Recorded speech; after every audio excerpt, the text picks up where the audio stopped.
Hey y'all, let's go ahead and go over Druidism. On the other account, which I'm going to try to remember to tag, we had done a bunch of different religions. And if you're new here, my name's Sandra. I love old books. This is my set of encyclopedias from the 1890s, the Chambers Encyclopedias. The original set I was going over was from the 1920s. So this one seems to have even more information, and we never did this one. So let's go ahead and go over it. Druidism is commonly spoken of as the religious system of the Gauls and Britons, or of the Celtic peoples. Professor Rise, however, affirms that the real religion of the Celts was an Aryan polytheism like that of Italians and Greeks, and that Druidism is so far as found amongst the Celts of Gaul or Britain was by them derived probably from pre-Celtic and non-Aryan aborigines, Ivernians, Iberians, Euskarians or Basques, Neolithic men, and was thus non-Aryan in origin. There is no reason, he says, for holding that Druidism was found amongst the Brythonic races proper, though it was in force amongst the Gaelic peoples of the British Isles. Caesar thus describes the character and functions of the Druids. They attend to divine worship, perform public and private sacrifices, and expound matters of religion. A great number of youths are gathered round them for the sake of education, and they enjoy the highest honor in that nation, for nearly all public and private quarrels come under their jurisdiction. And when any crime has been committed, when a murder has been perpetrated, when a controversy arises about a legacy or about landmarks, they are the judges too. They fix rewards and punishments, and should anyone, whether a private individual or a public man, disobey their decrees, then they exclude him from the sacrifices. This is with them the severest punishment. The persons who are thus laid under interdict as regarded as impious and wicked people, everybody recoils from them and shuns their society and conversation, lest he should be injured by associating with them. They cannot obtain legal redress when they ask for it, nor are they admitted to any honorable office.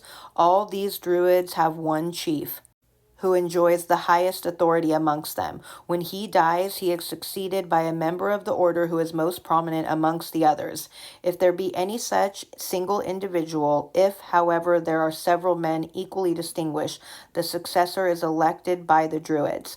Sometimes they even go to war about this supremacy. At a certain time of the year, the Druids assemble on the territory of the Carnutes, which is believed to be the center of the Gaul, in a sacred place. To that spot are gathered from everywhere all persons that have quarrels and that abide by their judgments and decrees. It is believed that this institution was founded in Britannia and thence transplanted into Gaul. Even nowadays, those who wish to become more intimately acquainted with the institution generally go to Britannia for instruction's sake. The Druids take no part in warfare, nor do they pay taxes like the rest of the people. This is sounding amazing at this point. I mean, minus the people sacrifices, but this was a long time ago. I'm sure we've evolved.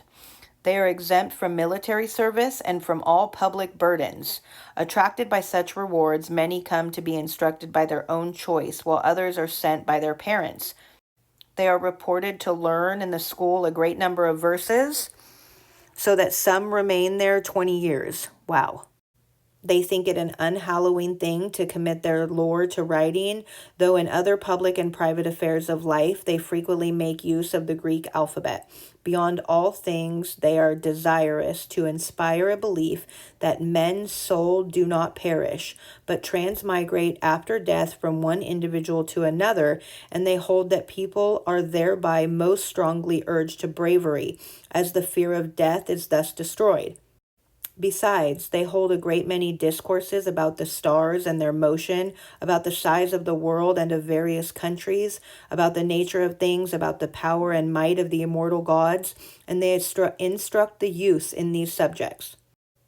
It is easy to comprehend that this powerful priesthood did all it could to uphold the national cause against the Roman conquerors and urge the people to rebellion, so much so that the Emperor Claudius found it necessary to interdict formally the practicing of druidical rites, which seem, however, to have continued down to the extension of paganism.